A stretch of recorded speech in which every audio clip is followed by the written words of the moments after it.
Paul. Welcome back to This Is Horror Podcast. Thank you. It's a pleasure to be back and a pleasure to see your beautiful faces.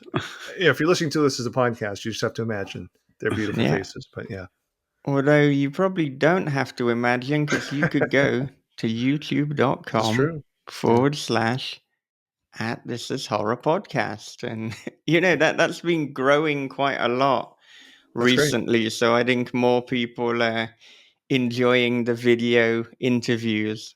So I good. think my appearance is better left to the imagination, or at Yeah, least, well, not yet to you, but yeah. Jesus Christ. But yeah, that's kind of how I feel. I'm not sure if it was an upgrade putting me on the camera, but we've Uh-huh. got Bob, so you get something good and something not so good.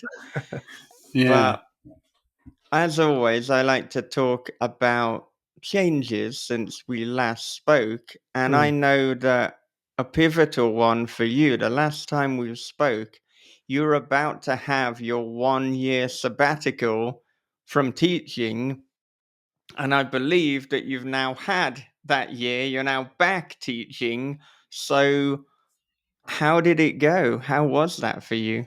It was lovely. That's funny. Yeah, I'm just finishing my first year back. Yeah, so it's been, geez, I guess maybe 2 years since I've been on with Yeah. you guys. No, the sabbatical. I mean, I was super productive writing wise. I had just started horror movie, maybe in like April, March of 21, and then I started my sabbatical in June of 21. I finished horror movie. Really, I finished a full draft. Sorry, this part's boring, but January of 22.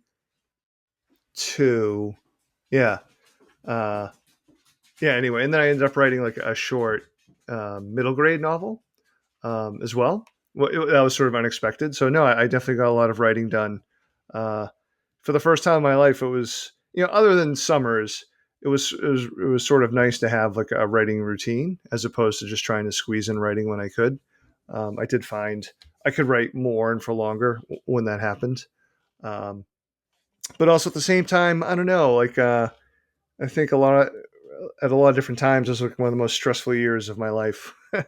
Some of it just relating to the movie adaptation, and also maybe the self realization, like, oh, maybe it's not great just to be alone in my head for too many hours in a day. It's kind of nice to be teaching and worrying about other people. But that said, like, yeah, I think in the next few years, I'm hoping to make writing a full thing, a full time thing. Yeah, yeah. I mean, that you have anticipated the next question, which was, of course, what you were looking to do going forward. And I mean, I wonder because you said sometimes it's not so great to just be alone and in your head for, vast periods of time Yeah. for days on end. So, are there going to be things that you put in place? I mean, might you do some part-time teaching or just deliberately curate, I suppose, social experiences to kind of mitigate any of the problems from isolation? Yeah, I mean that's something I think I will have to seriously consider. If and when that time comes. But for now, I think I've signed up to teach another year or so. We'll see how that goes. Um, yeah, I like the idea of deliberate social interaction to avoid isolation. Although there's also always like just lean into the hermit, lead into the old cranky hermit lifestyle. But I don't know. We'll see. Yeah, yeah, it's all about really seeing what works for you. I mean, I took about 18 months or so where I was just full-time writing and podcasting, and Hmm. I was surprised at the effect on my mental health that isolation had because Yeah. I didn't before feel that I necessarily needed so much social interaction, but it turns out even if you enjoy the recluse lifestyle, that there are limits to it. And I know that David Moody, horror author in the UK, he had a similar thing. So, Yeah. I mean, I found for me probably the sweet spot was writing almost full time, and then going and teaching once a week is like, Uh-huh. right, I've got a little bit of socialization, but then I've Yeah. got a lot of writing time. And I know that to some people, the idea of planning social interactions, it might seem like just really ridiculous. And it's like, what do you mean you're having to plan that in? But I think when you get so focused and obsessed over a project, I mean, if you don't have that plan, then months can go by Right. and you realize, wait, I haven't actually done something. So I guess it depends in terms of how you're built. But if you have that kind of weekly commitment of something, I think it goes a long way to protecting one's mental health. For sure. And even just from like the purely writing side of things, I mean, I've always found it helpful to be around students, uh, you know, I just, get lots of ideas from them or just, hearing them talk and like, they've always been like a great lesson in voice, and, just their energy and stuff like that. Um, but like I said, like, I mean, it was definitely my most productive year as a writer. And I feel, quite proud of the two books that were sort of, that came out of that year off from writing. So I don't know. Yeah. Yeah. Yeah, I did basically almost 3 months during the pandemic where I couldn't work. Mm, They closed this down, and I don't think that was a very productive time because there was a lot of fear. Being a diabetic, and knowing what could happen. And at first, I was like, "Well, I'll just write. yeah. I've got all the time in the world, and they're going to pay me. How silly of them!" And I guarantee it, within probably 45 days, not a week went by when I was calling, "Oh, can I come back to work yet? Yeah. What? Any word? Any word?" And they're like, "No, no." Um, and then I got involved in a project, and then they called me and said, "Hey, you can come in and do 8 hours, 4 days a week, dealing with customers through customer care." And I was like, "Pass. Yeah. I'm not going to deal with that. Not during a pandemic." Yeah. But I was very at first I was very happy about it. Spent a lot of time doom scrolling after that, and Mm, then got involved in a project. And then when I finally got back to work, it was kind of a bittersweet thing. I was like, yeah, I'm glad to have some type of social interaction with other humans now, and at least in the same room, you right. know. But man, I'm involved in something now. This is bad timing, guys. You know, but I don't think I could do the lean into the hermit thing. I'm happy being alone, but I do need some type of social interaction with people sometimes. And I know exactly what you mean. Living in your head, that's not a. I don't think that can be a very unhealthy thing. Yeah. So I know that another thing that you were beginning to do around the time that we last spoke and you wanted to do as part of the year sabbatical was screenwriting. Now, I'm wondering, where are you at with that? I mean, you've obviously said that in that year you wrote two novels, so I'm Yeah. not sure how much room that actually left for screenwriting. But then, interestingly enough, as we will get onto horror movie, half of Yeah. it is a script. So Right. it's like you almost like you did the screenwriting and the novel at the same time. They became one. Yeah. So no, that really became the only script that I wrote. Uh, at the time though, like my first, like the hope was, oh, maybe with the adaptation there would be more Hollywood interest. Um, and I suppose there was, but nothing that's really come to fruition. But I spent a chunk of that first summer with a couple of filmmaking friends, super talented people, Natasha Kermani and Bria Grant, and we were pitching one of my short stories and an expansion of it, the short story "The Getaway." So that's something we've been working on and off, but we never we haven't sat down and wrote a screenplay. It's really more like we wrote like a pitch or a 20-minute pitch slash treatment because we don't want to write a screenplay until someone offers to pay us, essentially. but we have done a lot of work on that. So yeah, I guess that part of the grand plan didn't really come to fruition, but that's okay. Weirdly, nothing I can officially talk about, but another producer with another short story, which I won't name since the deal isn't really official, wrote a really great uh, screenplay for it, and he let me sort of rework it, rewrite it. But that happened this spring, not during the sabbatical. So yeah, you never know when opportunity might strike, I guess. Yeah, and I suppose too that during that time there was, of course, the writers' strike, which Mm, then just sent, yeah, the kind of screenwriting and the Hollywood that's world true. into Yeah, absolute chaos.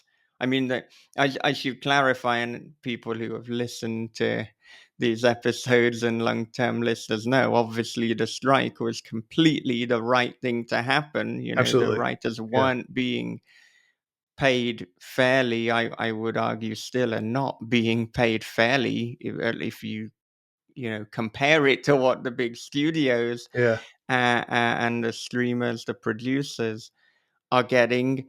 But obviously, now we're still coming out of that. So there's a lot of projects being cancelled and there's a lot of great uncertainty. So I suppose this is the most volatile time to be yeah. screenwriting anyway. No, for sure. And the mood around Hollywood is still fairly grim. Like it doesn't seem to be like many new things being purchased. Just talking to different writers and other friends, it's kind of hard out there right now. Uh, yeah, like even like right after the strike ended, I had a studio interested in another short story. In the first offer that came through, my representatives described it as punitive, uh, as though the studios were sort of angry of having pretty much lost the strike, and wanting vengeance. Yeah, yeah, But anyway, yeah, just the fun times of writers. They get treated yeah. so well, and I'm talking to the screenwriters in particular. But like, yeah, Yeah, I mean the reality is that even when the studio loses, they don't really lose. You know, they mm, find another way. So they're like, right, right, well, we are going to pay writers with marginally fairer terms. Oh, but surprise, we're going to cancel a load of projects, and now there's yeah, less opportunities for writers. So even though the ones, you're being paid more fairly per project, you've got less projects, so you've lost anyway. And yeah, hopefully better times are coming, but hope is yeah. probably the operative word there. Yeah, yeah. I'm somewhat hopeful for at least on the Hollywood side of things. I'm not talking about me personally. I'm just talking in general Mm, of things picking up. But and that's more based off of what like my reps have said. People who know way more about what's happening. yeah, yeah. And I mean, talking about Hollywood, at the point we were talking previously, Knock at the Cabin was being made. There had been some shoots for it, but you hadn't seen the final film. Right. Well, now you have. So, Yes. and this isn't a trick question. So if you've spoken about this at length before, or if to most people your feelings on the film are widely known, then I Yeah. apologize for my ignorance. But I'm wondering what your reaction to the film is, and I'm crossing my fingers that as I say this, that you don't feel as Stephen King feels about The Shining, or I've created an awkward Yeah. moment. No, no, no, no. I mean, yeah. Like, it's happy to answer it. And I have sort of talked about it, but it's fine. Yeah, I would say generally I like the movie, but I really don't like the ending. Um, I think the performances are great. It's sort of beautifully shot film. Um, when I first saw it, there were parts like I got emotional because like it was just so mind bending to see like things that I had written like almost said verbatim at times on the screen, and it never felt like he had dipped into my head because what I imagined was so is quite different than what's on the screen. Just even in terms of like I imagine what the characters look like and things like that. So no, yeah, no, I mean, I'm like I said, I like the movie, but like that last act is kind of hard to swallow for me. uh, and the funny part is like I know, certainly there were discussions, and I don't think this is like super secretive, with Knight and the studio and the producers about like, oh, because of what happens to, sort of when in my book, they were really sort of afraid of that, and they wanted a quote unquote happier ending. And I don't know if this qualifies as irony, but I think their ending is way darker, or his ending is way darker than my ending. I don't know. I might be in the minority in thinking that, but just sort of the implications, of having no ambiguity, and the implications of like, oh, these two people just had to have one of their loved ones killed, and they have to live with that knowledge, and live with the knowledge of this incredibly cruel, capricious, God, essentially. I mean, to me, that's like that's cosmic horror at its essence.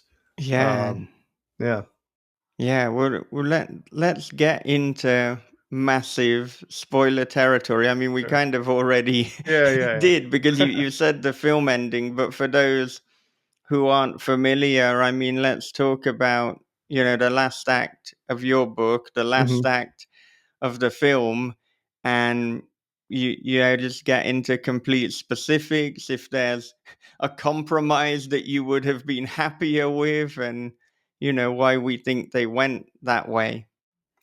Yeah, I mean, I think the fulcrum was what happens to Wen in the story compared to what happens to Wen in the movie. And I know like earlier attempts to make the novel, there was a screenplay in which Wen dies, but like at the time, none of the studios the producers had approached would touch it because of that. Which is kind of strange because I don't know. I mean, kids die in movies, not all the time, but it happens. Um, I know, and I think Knight was really, I hesitate to talk for him. So, like, I'm not quoting him, when I'm saying this, but it seemed to me he was really drawn to the idea of just the choice. That was the thing that he was obsessed with. Like, when I say the choice, like, who would choose to off themselves to save humanity, kind of thing. So, I think that sort of led historian to going into a not ambiguous place. It becomes very clear in the film that there is an apocalypse happening, that these things are they see on the TV screen are sort of real and have like a supernatural source, for lack of a better term. Yeah, so I don't I know Knight is I think he grew up Catholic, and that comes through in a lot. I won't say a lot of his movies, but certainly in something like Signs, and I think it comes through in this movie too. So that was I say it's disappointing for me just because like my I really worked hard for the novel not to go to that sort of spot. Um, and partly because, like I said, uh, the I wanted to keep my book ambiguous, partly because like it was supposed to be mirroring like how it feels every time you look at your phone, or like doom scrolling, as Bob said earlier. Like it feels like the world is ending, but like you don't know for sure. And I wanted the whole story to sort of feel that and never give you that answer. Um, sort of just sort of live in that idea, and then ultimately have the two have the two dads, Eric and Andrew, sort of reject the choice as just flatly immoral. Like, no, F you, this is wrong. We refuse to participate. And I find that to be hopeful. Whereas I find, the movie's ending to be, just my worst nightmare, frankly. Yeah, yeah, and I mean, I rewatched the movie yesterday, in fact, in preparation for Yeah. this conversation, and I mean, I would agree with your assessment. I mean, always a strength of a Paul Tremblay book is that ambiguity, that you you can come up with your preferred answer, but you can never have a definitive answer. hmm And in this one, there is a definitive answer. And I do wonder, and particularly with you saying about Knight being raised Catholic, I wonder if this is a more hopeful ending for somebody who is religious, for somebody who absolutely believes in God, but for people such as myself who, at worst don't, or at best are very, very confused and unsure. Yeah. It just feels that in the decision for them to actively decide, one of them dies. That's bleak. That's Yeah. hopeless. Humanity has lost. love has lost. And the way that it's spun in the film is that love has won, but it's like, no, Yeah. it's actually lost. So yeah, I think Yeah. it's a pretty devastating ending, and it's also a lesser one for the story because the ambiguity has gone. Well, yeah. Thank you. I appreciate that. Yeah. It's funny. I'm interested, like, because I know a lot of people don't like ambiguity, and I know as a writer, it's a big ask, especially if it's a novel, right? I think movies, studios are clearly afraid of having an ambiguous ending, which I don't get because so many, every once in a while, there's a movie people just love talking about, like the ending, like what does it mean, like where does it go? Like I don't understand why people are afraid of trying to get that sort of organic. I don't want it to ever to be like a cheap parlor trick. Like it has to be part and parcel. It has to be part of the theme of the story. It has to be why it's Mhm. told that way. Um, So yeah, I don't know, like the snarky, like petty side of me, after seeing the movie, was kind of thinking, "Geez, I wonder if all the people who hated on the ending of Cabin like are happy with this ending of the movie." I try to avoid like reading like sort of just the general reviews from folks, but like I didn't notice like a groundswell of see, this is much better. I don't know, maybe Yeah, there is. Yeah, yeah, I and think the I was just gonna say, I would say that overall, though, I really enjoyed the film, and I mm, thought that Dave Bautista's acting was elevated to an even greater level, and he just keeps getting better and better. So I was very, very impressed, and yeah, overall, it was a great experience, and certainly a film that I would watch repeatedly. cool. Uh, yeah, I liked it. Um, I think with the ambiguity thing, the thing that I've noticed, and it just seems to be getting worse, is that we're catering to an audience who doesn't want to think about anything, and I mean that kind of bugs me. mhm, The I love ambiguity in anything because it gives the story an opportunity to grow even more in your mind, in your imagination, which is where you're gonna, where you first experience it anyway. And so, and it gives you some fodder to talk about with other people who have experienced the movie. So there's a connectiveness there. mhm, And so I've gotten to where whenever I like a new film or a new book coming out and it hits and it's and audiences are 50-50 don't like it, especially if there's ambiguity, I'm probably going to like it. yeah, And I look for polarizing stuff because if it's to me, if especially if people taking to social media, if they're you know have a strong enough opinion about it to complain about it or praise it, then it made a reaction. And right, that's what movies are supposed to do. That's what books, that's what, media is supposed to do is create a reaction. Why studios don't want that, man, it's beyond me. I yeah, would, I would crave it. I would like, how can I hit that right there in the middle every time? yeah, So I can, I can imagine for you, it's probably extreme. It was quite frustrating probably because me and Michael said before, you're kind of like the master of modern ambiguity and horror right now. And I was like, because everything you do is like, oh, okay, what really happened? And it makes you think. And I love yeah, that. I just love that. And man, just I don't know. It, yeah. it really bugs me. Well, thanks. I mean, honestly, like I'm not like super frustrated. In fact, I mean, I do sort of enjoy talking about the differences between the two. Um, part of that I had a long time to sort of come to grips with it. Knight was very upfront with me. In a phone call. The first time I talked to him was November of 21 about sort of broad strokes what he was planning on changing. So I knew like almost 2 years, more than a year before the movie came out that you know that part was going to be different. I was actually when I saw the movie, I was pleasantly surprised he stuck with the ambiguity for as long as he did. I mean, because it really does last for almost like I guess the first 2/3 uh, of the film. But yeah, uh, just to throw second, or I agree with the Dave Bautista performance, all the performances. I mean, that's really sort of my favorite part. And they were all super friendly when I got to go to set for a couple days, and also at the movie premiere. So I mean, all of those are sort of like really cherished memories. Yeah. Yeah. I remember you saying last time, because you had met Dave Oh, Bautista at okay, that yeah, point, just like how physically imposing he is, for even sure. more so in person. Yeah, I think he'd actually gained weight for the role too. Right. Yeah. So yeah, he was like a big dude, or is a big dude. I would say was. He definitely slimmed down by the time I saw him at the premiere, but yeah, on Yeah. set he was a hulk of a man.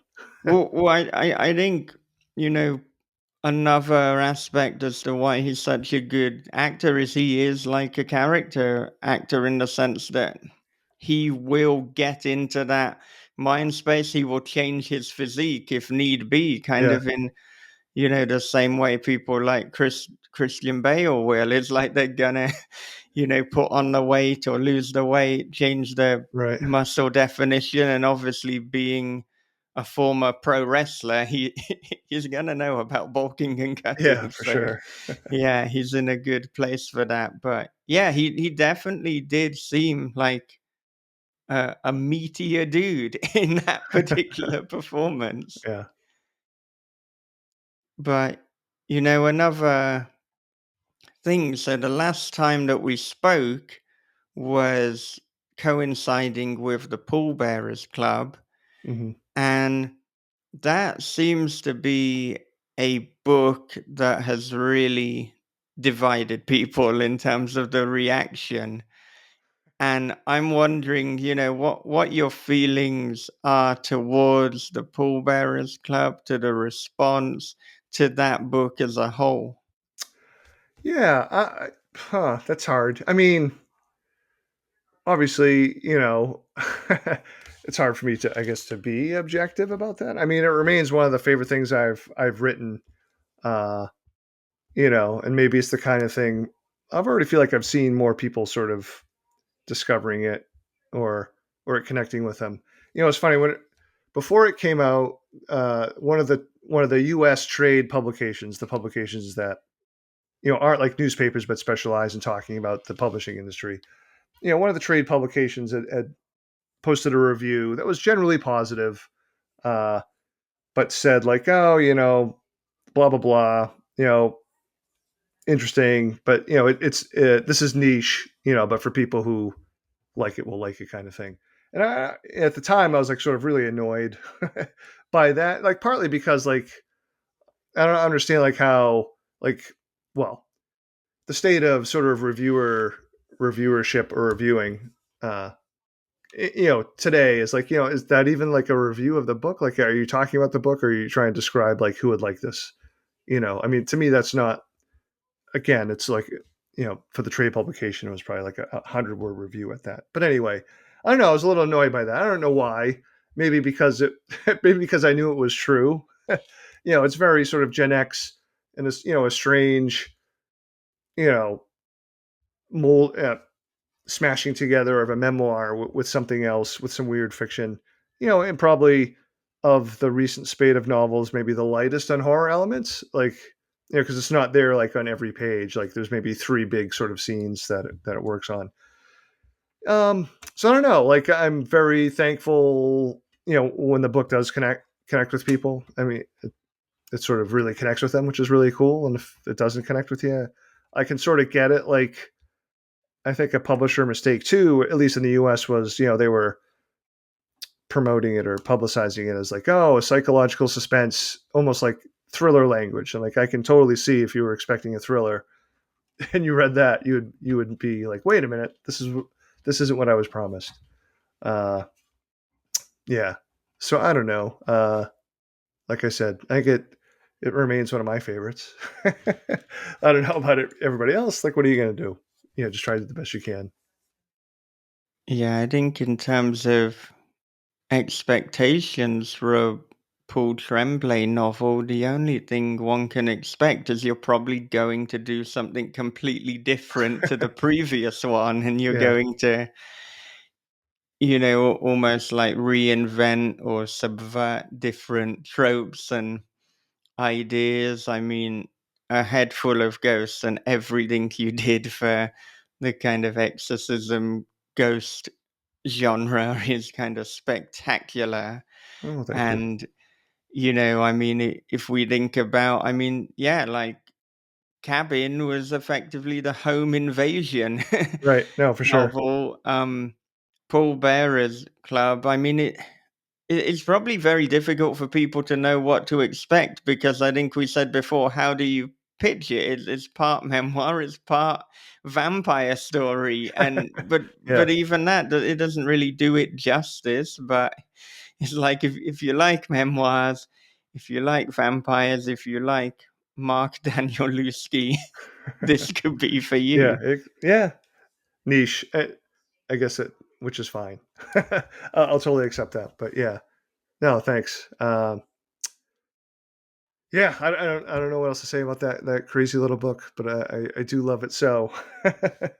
Yeah, yeah, and I mean when you are in discussion with your publisher in terms of what you're going to put out next, is there much input in terms of what they want to see from you, or do you ever, you know, say, right, I've got these three different ideas and Yeah. these three different books, and then they tell you the one that they want or the one they absolutely don't want? Yeah. So I would say the general answer is no. Like, I'm extremely lucky to have my editor Jennifer Brell, who's just brilliant and has been around in publishing forever. So she really has, she's probably one of the leading editors at Moro, so she has a lot of say, which is great. She's never been heavy-handed. She's always like stepped in and helped me with drafts when they really needed it. But she's also been confident enough to know like when she didn't have to say anything for something, like just for the sake of saying something. Um, so like, I'm super, it's funny. She just happened to call me today and we were just talking about, I was telling her how lucky I was to have her because she's never once been like, hey, you have to write something like this. Or, um, I've never felt pressure to, yeah, I don't know, to write something that I didn't want to write.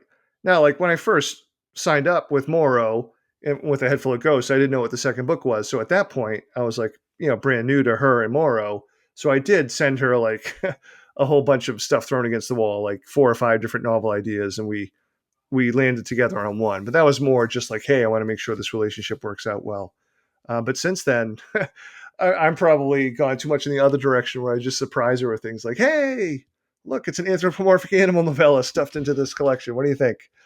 Or, yeah. I'd say I tried to warn her a little bit with Pallbearer's Club because I didn't feel it from her, but I felt it from the marketing sales side of things that after Cabin in a Survivor Song, I definitely felt like, oh, like, you're starting to make inroads into thriller. And I was like, well, I mean, I'm not a thriller writer, and I'm not using it as a pejorative. It's just like I just happened to write 2 books that had like sort of like these tighter plots and over shorter timelines. Like, oh, this next novel is definitely not going to be a thriller.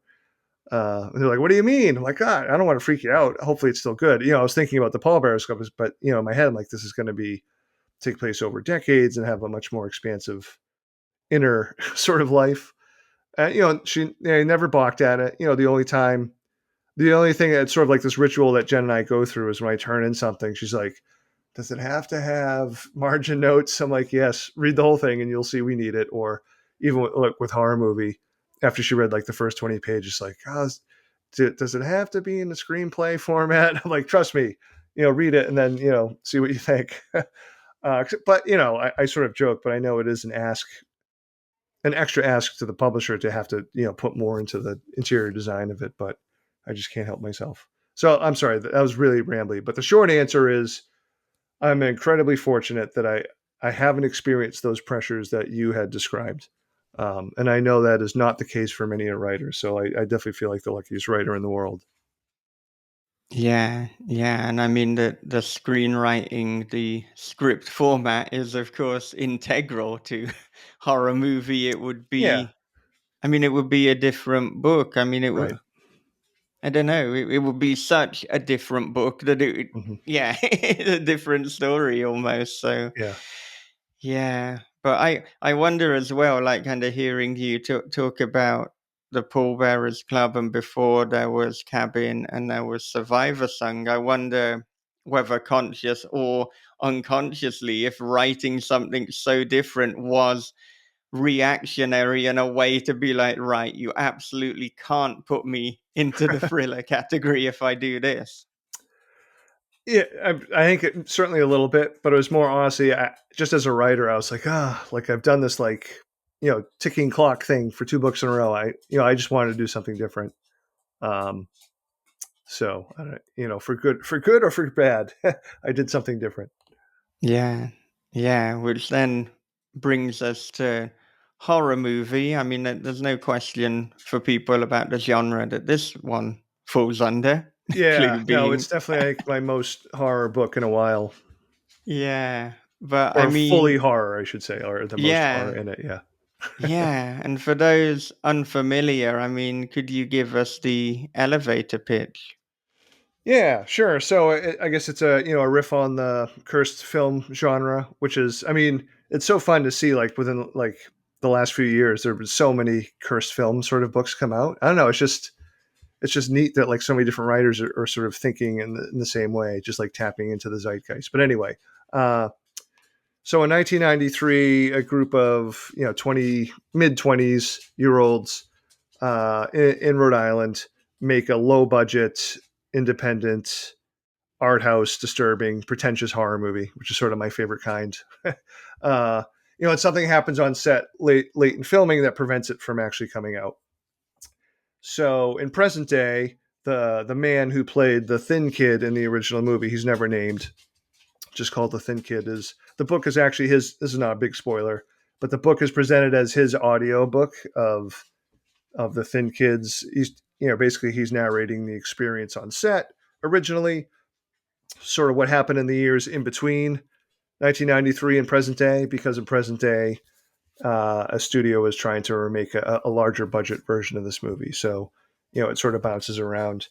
So it's a hopefully it's a mix of horror, some grim horror, plus a little bit of Hollywood satire too. Yeah, and in terms of the presentation, I mean, we flip between the I should have prose mentioned that. and Yeah, then the screenwriting yeah, in terms of like it kind of alternating chapters. So we are discovering the film, we are watching it as it were as it right. is being discussed, and yeah, so there's a lot of reveals and timings in terms of the way that that is done. And yeah, I this is why if you were to remove the screenwriting, the Yeah. script format, it falls apart. Yeah, no, and to my editor's credit, as soon as she got a little bit deeper into the book, she was like, "Okay, yeah, I guess we have to have the screenplay." And some of that was just from I knew I wanted the reader to know like the whole movie, but it's like it struck me as like drudgery, and for the reader to be like, "Oh, just tell them this is what happened in the movie." It's like, no, how about if we actually include the whole screenplay, cut up throughout the book? And to me, it just seemed like the natural and really the only way to tell the story anyway. Yeah, yeah. I know when I first started it, and after the introductory chapter, we have horror movie written by, is it Cleo Picane? I'm not sure how you Yeah, I think pronounce. that's right. Yeah, Yeah. yeah. So then I thought, oh wow, are we now getting the entire script? I Yeah. did wonder if you're like gonna have the intro, then the script, then we're Mm, gonna get. But no, that was not how it yeah. panned out. But I know, well, that is an intense move. But in terms of the writing itself, I mean, I know that you've said before that in terms of the screenplay, you deliberately break so many of the so-called screenwriting Yeah. rules. I mean, if anyone were to get that, I mean, first of all, there's not enough dialogue on the page, and there's so much in terms of the prose. But I mean, what was it like to be consciously writing? Yeah, you have phrased it like this yourself, a Yeah. deliberately flawed script.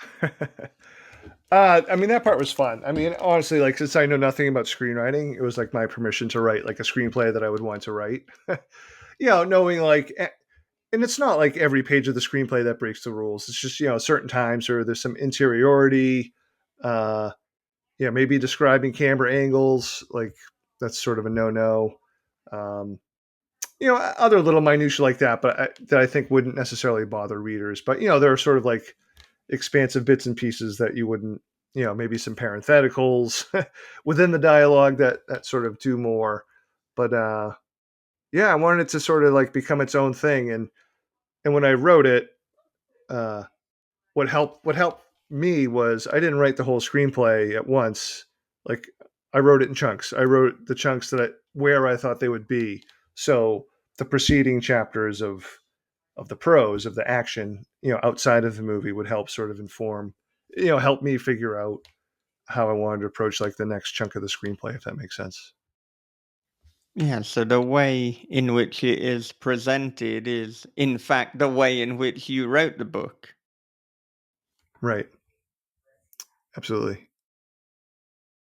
And so, I mean, I have to imagine that there was like a lot of planning, and I can't imagine you pants this one in any way.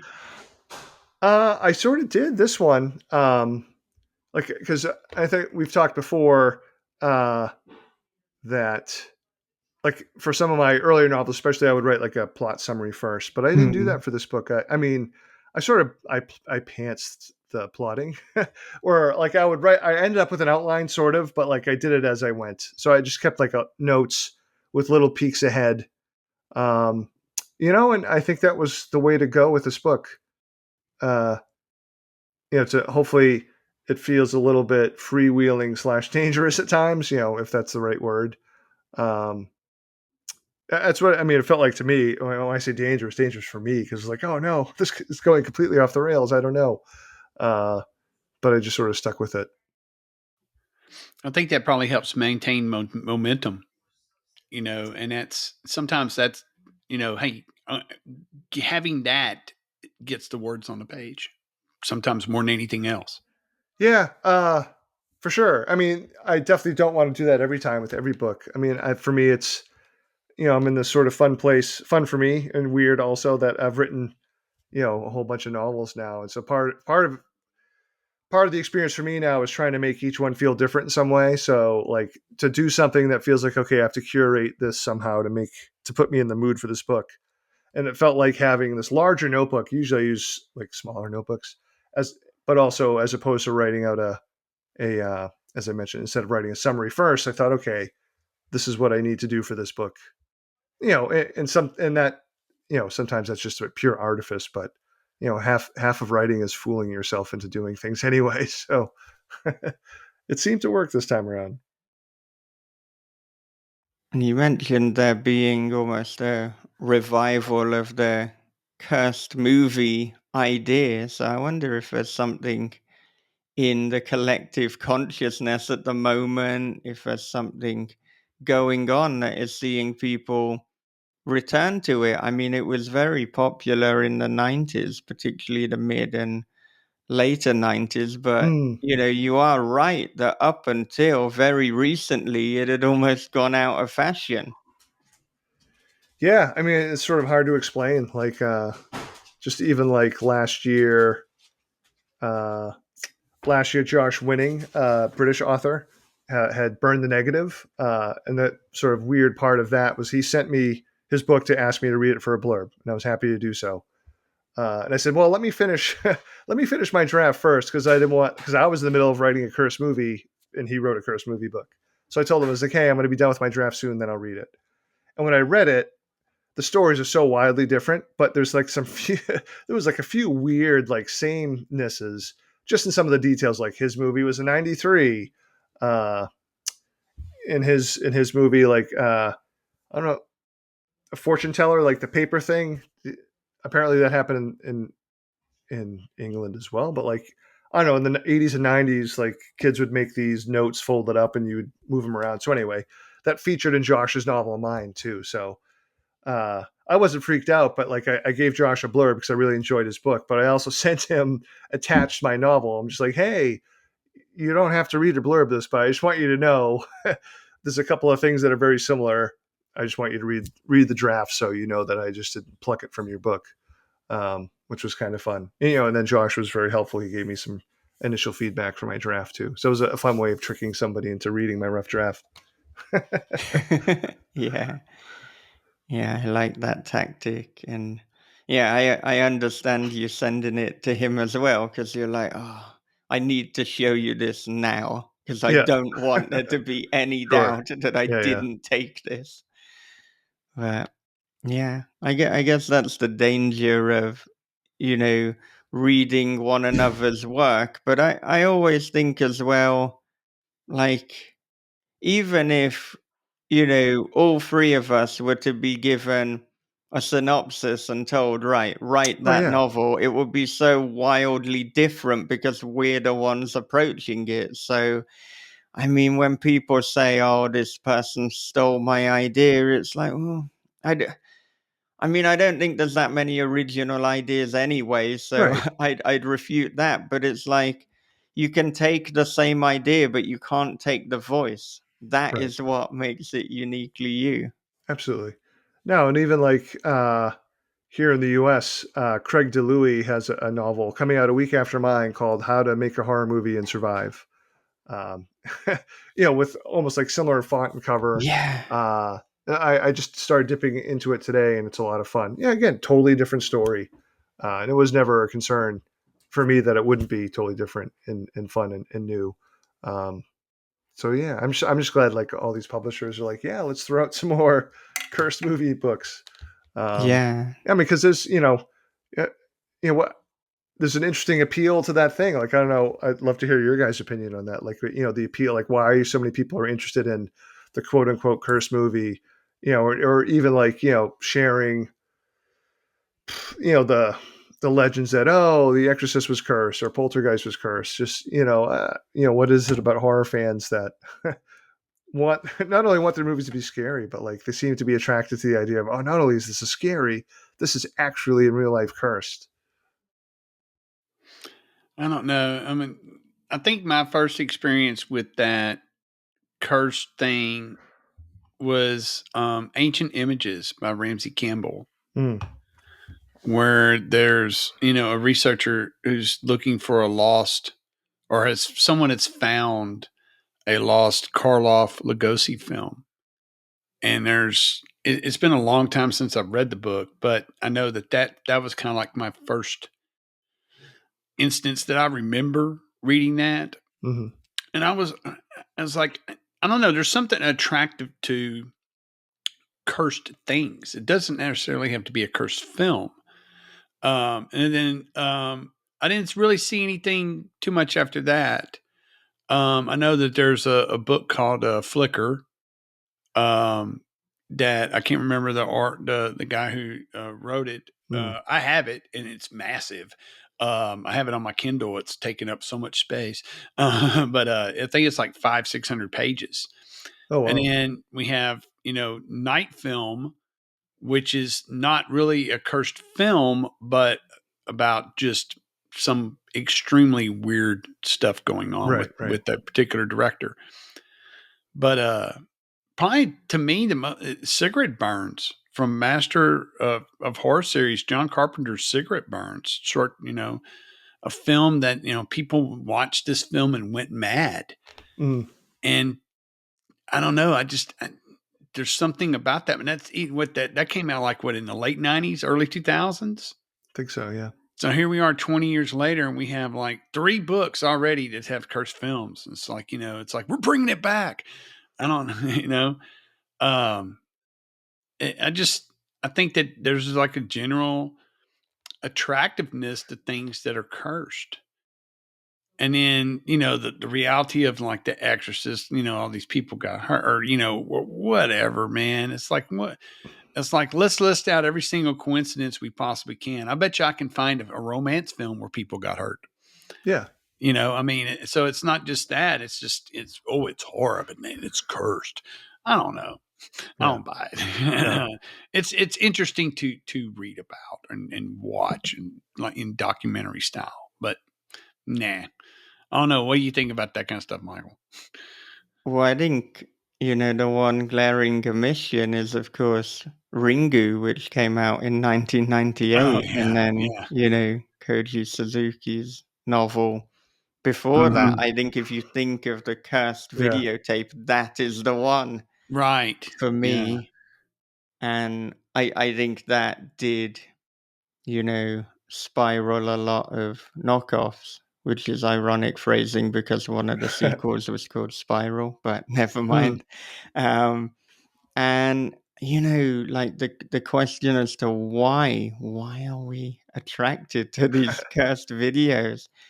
And it is probably, tied into why we're attracted to horror in the first place. Is that kind of fear of the unknown, fear of these things that we're powerless to stop. It is ambiguity Uh, and not knowing how did this come into play and why, why. And it's just, if you're being attacked by something as innocuous as a videotape, I mean, what chance do you have? At least if there's a monster, there's the idea that you can potentially kill it, but a videotape, there's going to be different rules that apply.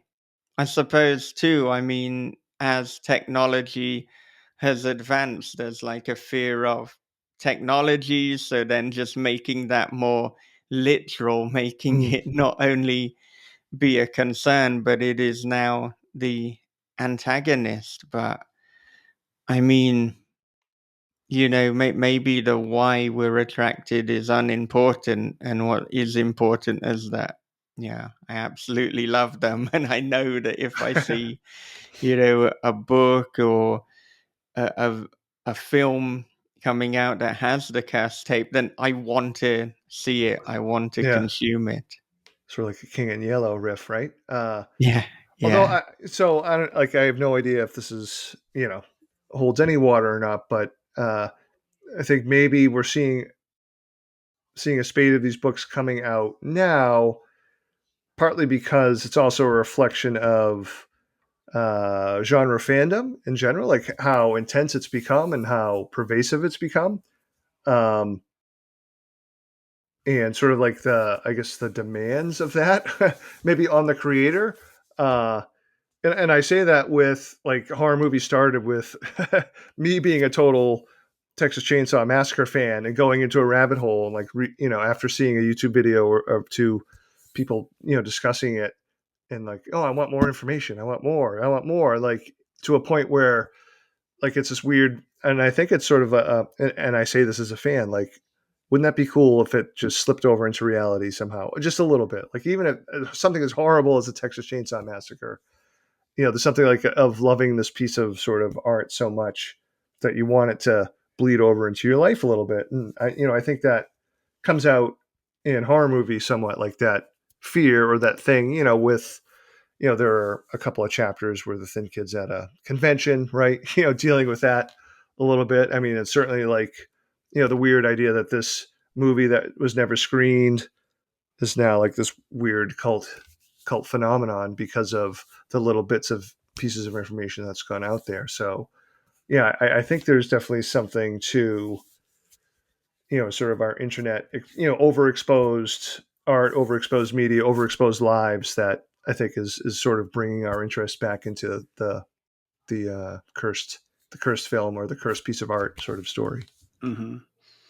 I'm thinking too, because right now found footage has kind of had a revival, and this is definitely, Mm-hmm. horror movie definitely falls into found footage to some degree. Mm, And, and we're just trying to find different ways to present a found footage.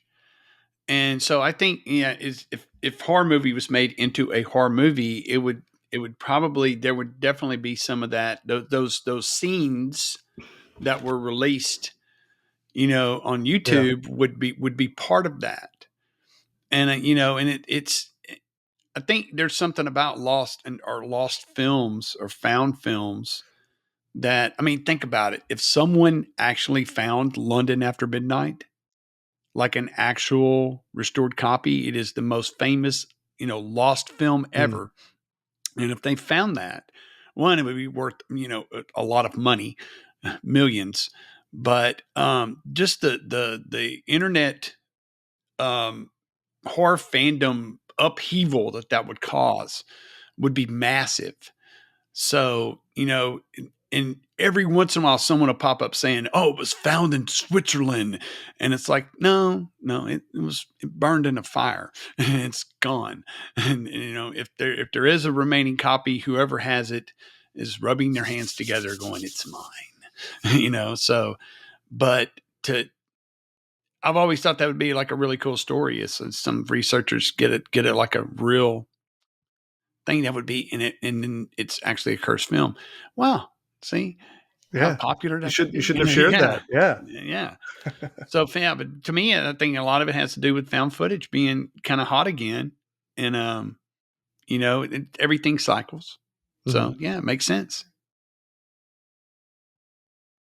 Yeah, and mentioning Texas Chainsaw Massacre, I mean, of course, there was that period where there were so many, relatively mainstream films, horror films, where, when you dig into the conditions that they were filmed Yeah. under, I mean, Texas Chainsaw Massacre and Day of the Dead are probably the two most famous ones, but yeah, there was less kind of regulations back then. So, I mean, yeah, you almost got the horror behind the horror, and then Right. the conditions and the horror in which it was filmed in was worse than what was, well, to a point worse.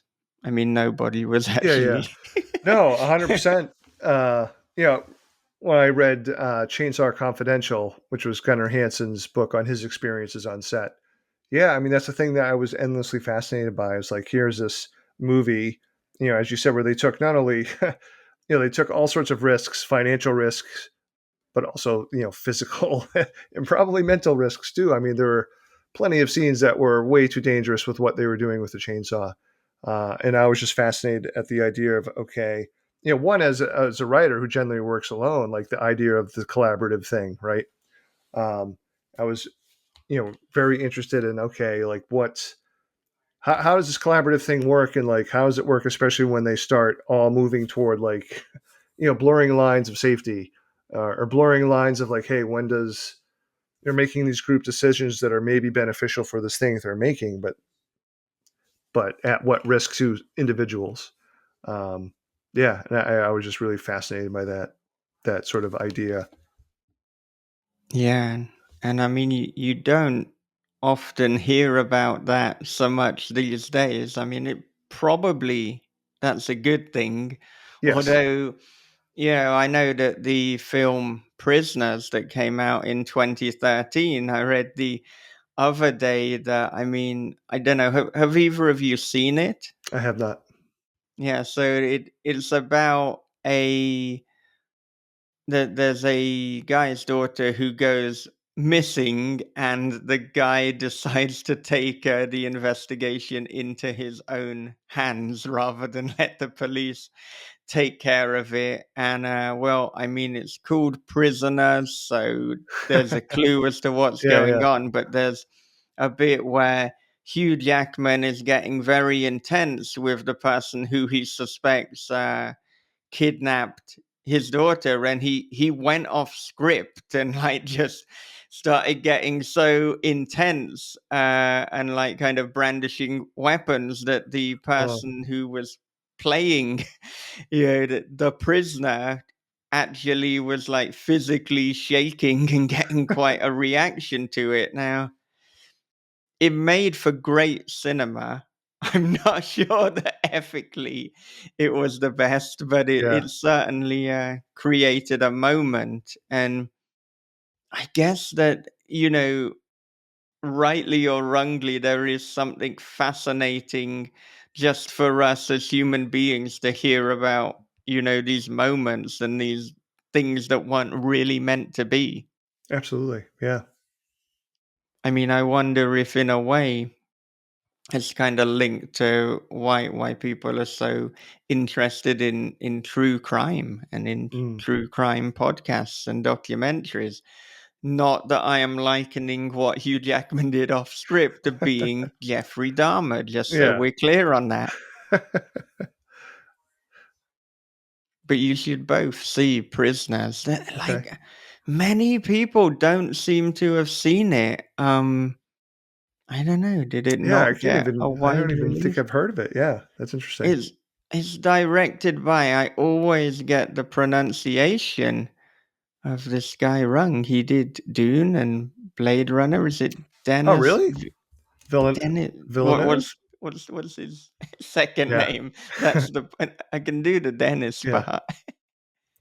Villeneuve, I think. Yeah, Yeah. yeah. So he did this back in 2013, and for me, it's yeah. I think it's the best movie that he's done. But Hmm. that is for my taste. Yeah. I'm very into these dark thrillers, so it's a highly subjective comment, and Yeah.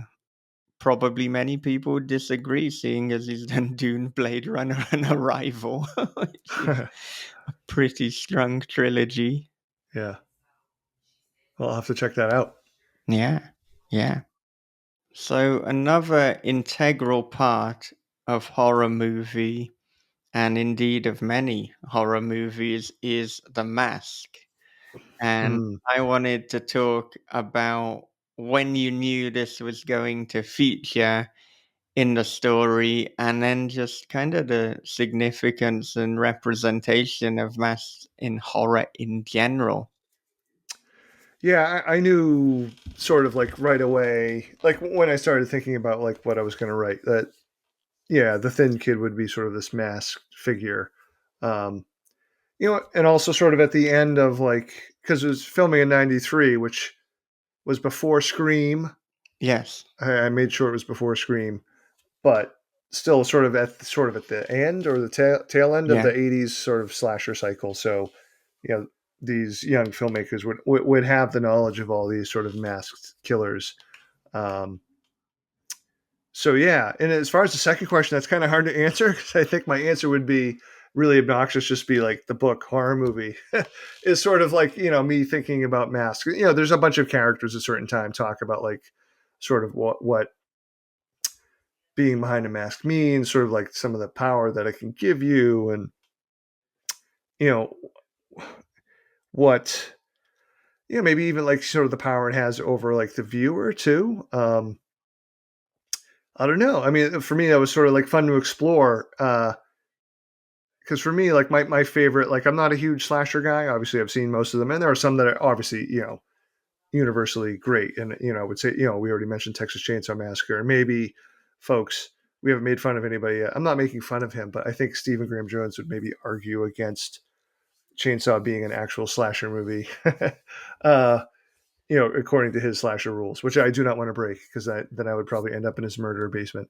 Um, but where was I going with this? Oh, so for me, like my favorite movies growing up, uh, were men in suits or actors in suits, like Godzilla, Creature from the Black Lagoon, like so those kind of masks.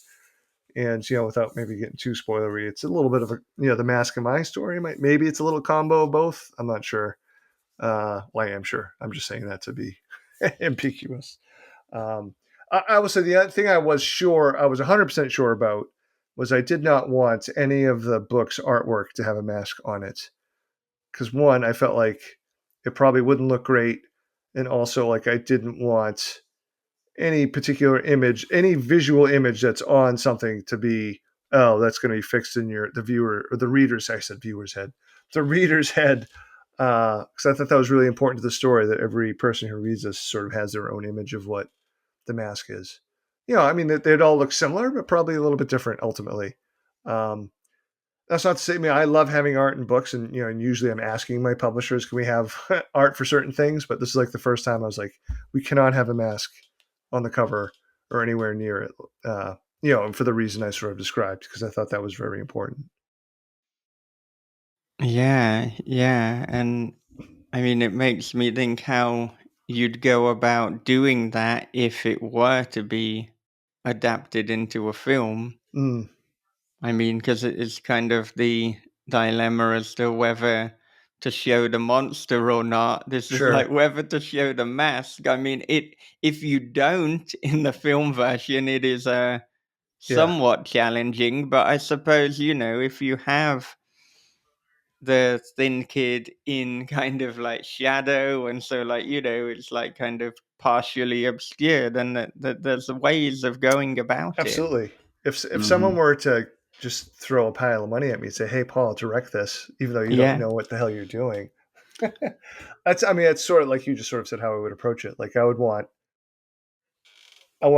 there to be like multiple masks and have them look differently, and like but try to trick the viewer a little bit. Like when it's full daylight, you see it, but like when there are the scenes where it's like shaded in darkness, it's going to look different. And actually, you make it look different by it being like a somewhat different mask, and you can sort of play with perception that way. Mm. Yeah, I yeah. I, Yeah. I love that idea of there being literal different masks, and then depending on the lighting will depend which one, and you're just fucking with people. They're like, Yeah. what's going Yes. on here? I mean, another way to do it too, you could still do that, but I'm thinking that if there was a film adaptation, that we would see the mask from the person wearing its point of view. In other words, Hmm. you would see the eye holes. Yeah. And so, because it's thing, the monster, especially in horror, if you're going to do it properly, you don't really reveal the monster until the third act anyway. And so you would go through the first two acts of the story if they chose to do it in an act form. But let's say like your last 25 minutes or so of the movie is when you would actually reveal the mask, not the person wearing the mask. Mm, yeah. And then but still have multiple masks, because Yeah. when you review that way, you could still have that, because I love that. I freaking love that. But to have that type of reveal later subverts the classic reveal. Yeah. So I don't know, maybe if somebody's listening and you were thinking of adapting this, do that. That would be cool. It would be cool. Which begs the unasked but heavily implied question: are there any talks of this becoming a movie? I mean, it seems like if any book were to become a movie, the one called Horror Movie would make quite a good horror movie. Yeah, one would think. Yeah. So no offers, but also like my reps are just sort of at the start of like pitching it sort of far and wide. But like as we also discussed earlier, it's probably not the ideal time to be pitching things in Hollywood. But who knows? I mean, I think in some ways it'd be kind of hard to film, but in some others, it's like, man, just need someone who's creative and willing to take a chance. I mean, I would love like something like Ty West where you get multiple movies. Like how about you make sort of the experience of what's happening modern day as one movie, and then how about you make like the actual original horror movie? That's your second movie. Make the actual what was in the screenplay. Uh, but that's also me just being greedy. uh, Well, but I don't know. well, it makes me wonder as well, because I kind of associate Ty West closely with the VHS series. It's like, oh, you could have multiple directors Mm, involved in this. that would be cool. Yeah. Someone needs to pick this up. I I know that yeah, I'm open to from it. yeah, Somebody. from time to time we do have these important, influential people listening in. So Right this is on. your moment. You gotta reach out to Paul and his Yeah. representatives. I mean, I kind of feel a horror movie called Horror Movie has sold itself. Yeah, unless they want to call it horror novel, but that wouldn't make sense. Yeah, You have to flip it around. Yeah, don't do that. horror novel, the movie. Yeah, no, Yeah. that's it. Yeah. Well, I mean, you mentioned Texas Chainsaw Massacre, and yeah, Stephen Graham Jones might not class it as a slasher, and so that immediately got me thinking, do I, don't I class it as one? And, the Yeah, arguments for and against. I mean, I think it can be classified certainly as a dark thriller or a straight horror, but then it does have a lot of the elements of the slasher as well. But then I guess it does deviate from, when you think of what a yeah, slasher film is. So right. it's kind of like a Schrodinger's slasher. It both is and isn't a Yeah, I slasher. like that. Man, so, Steven, if he hears this, is going to write that story now, Schrodinger's slasher. Yeah, Yeah. yeah, you can have it, Stephen. You can have that as one of your 10 books that you write this year, because that's Yes. kind of the work rate. Yeah. What do you think, Bob? I know that you're a huge Texas Chainsaw Massacre fan. Well, I mean, and I am, and I'm typically I don't really care for slashers. Um, and I know it's like, oh my god, he doesn't like slashers. Um, I like the first because usually there's like 9 of them, right? And so I usually like the first film. Hmm. And after that, it's like, okay, hey, they're like, hey, let's do the same film again, but we'll have different actors. Yeah. I was like, okay, yeah, that's not a good idea. But as far as the Texas Chainsaw Massacre, I feel it is one of the purest forms of horror in a film, regardless if it scared you or not. The characters in the film were horrified by what they were experiencing, and that to me, that's the gauge right there. You know, and it's like that argument. Well, all horror films have to be supernatural. I'm like, well, then Yeah. explain No. the Texas Chainsaw Massacre. Yeah, that's not really a slasher. Um, that is almost just pure horror, and you have to gauge it by the characters. If they felt horror, then that's no excuse for you not having empathy. And that's how I feel about it. So I don't think it's a slasher. I think it's just a pure horror film. Yeah. There we go. I, Stephen Graham Jones is nodding along to that part. Well, taking a somewhat hard turn in another direction, and this will only make sense Mm. to people who have read horror movie that I'm going to ask this question. Do you think that Metallica are sellouts? And if so, when do you think they sold out? Oh, I mean, so I was never like the hugest Metallica fan. So I'm just going to go off my brother, who is 5 years younger, also a big horror fan. He was the gore hound. I was more like the supernatural horror guy and covering my eyes over, with gore. But no, yeah, my brother would definitely be like, oh, the Black Album is the clear line of demarcation. Um, yeah. Yeah, so people listening out there, like there's an early, not a spoiler, it's an early reference to sort of the Gen X characters, making the movie in 1993, discussing bands that they thought were sellouts. An important sort of conversation. Well, it would have been important to me, like in my mid 20s.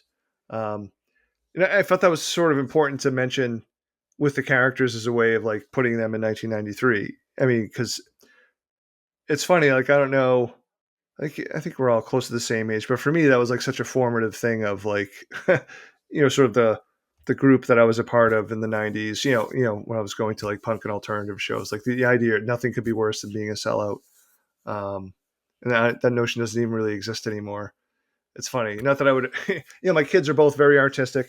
I would never accuse them of being sellouts.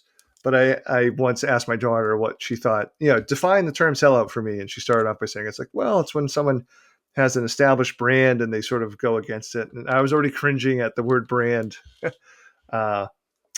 So I don't know. It's just kind of funny. I mean, I think that's, you sort of asked that question a little bit in jest, but to me, that's sort of like part of what drives, at least, Valentina's want to make art is sort of that that Gen X sellout sort of thing.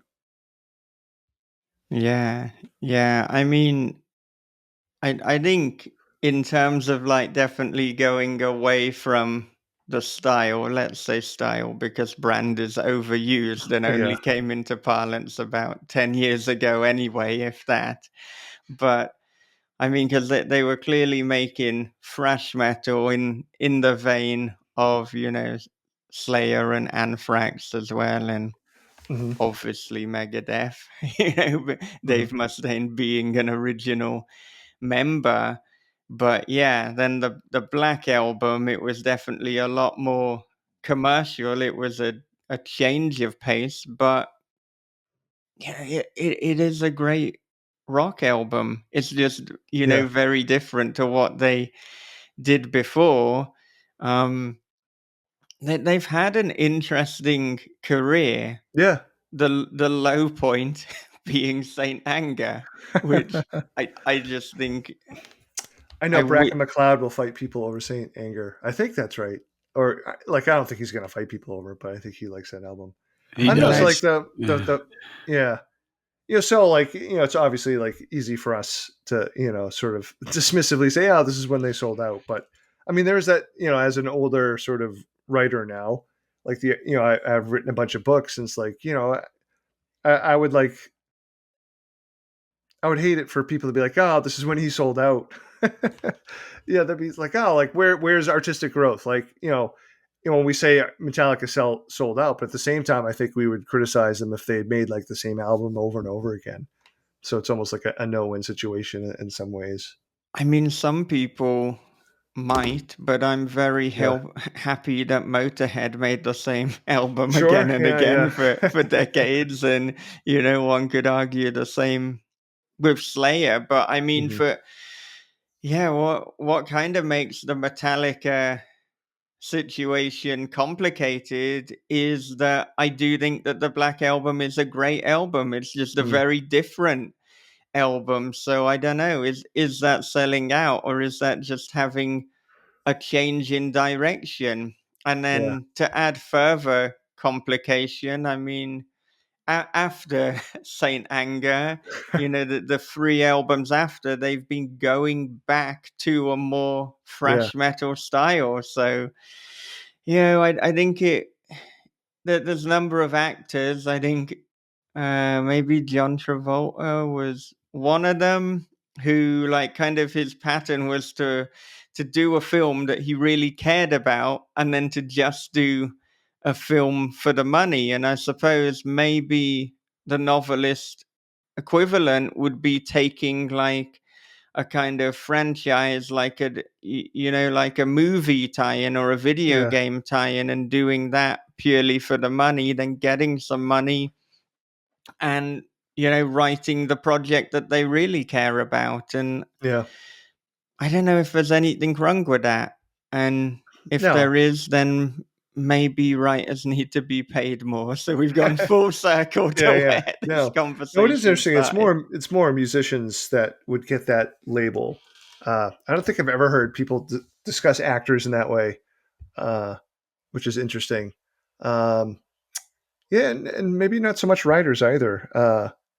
For like, it seems almost like a solely musical thing to, at least Gen X style, be labeled with the sellout thing. Because I mean, I don't know why. Maybe because it's more easily to see, like there's, or more easily to hear and detect like this actual change in the art that they've been producing. Whereas maybe if it's acting or writing, it's harder to, not hard to detect, but yeah, I don't know. It's interesting. Yeah. Yeah, it's a weird dynamic, especially looking at Metallica's, at their trajectory, because we had Injustice for All that had the worst mix ever on an album ever, um, and you had these super indulgently long solos, and I can and they get with Bob Rock, and there's probably conversations like we want to become millionaires, and Bob's probably like, well, this is how we do it.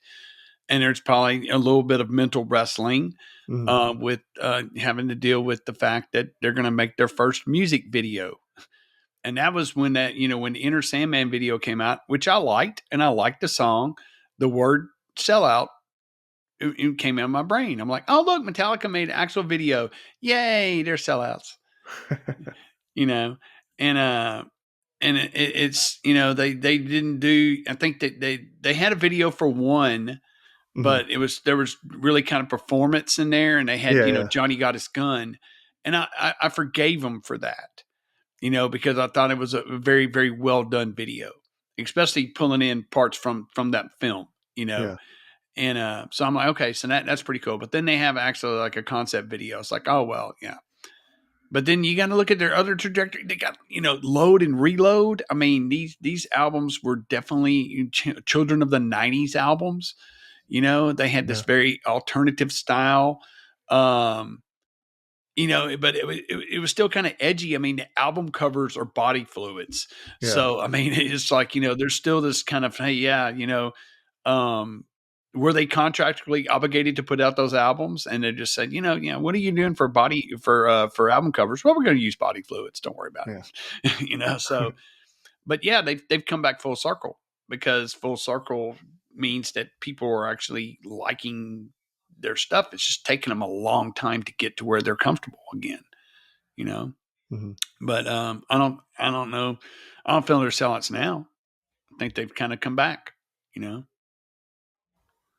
Yeah, I mean they don't need to be sellouts. They've got so Right. much money, they never need to do anything for the money, you know, ever Hmm. again.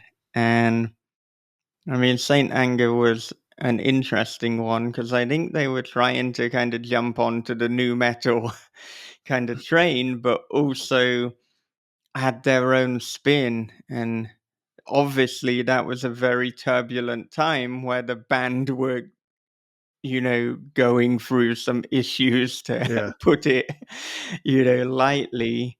But that the snare drum just isn't working on that album. Yeah, they tried. I mean, a lot of different bands like tried to jump onto to new metal. Like Machine Head decided to do that and put out a couple of really terrible albums, but then new metal largely went away, and I don't think that's a bad thing, really. So Yeah, now no, I I've would agree not with that. only upset Bracken, I've upset all fans of new metal. So that is probably a larger pull. Yeah. I Well, don't want to physically fight anyone over it, especially not Bracken. Like, I'm not an yeah, no. idiot. I have opinions, but he's much Yes. bigger than me. So why would I do that?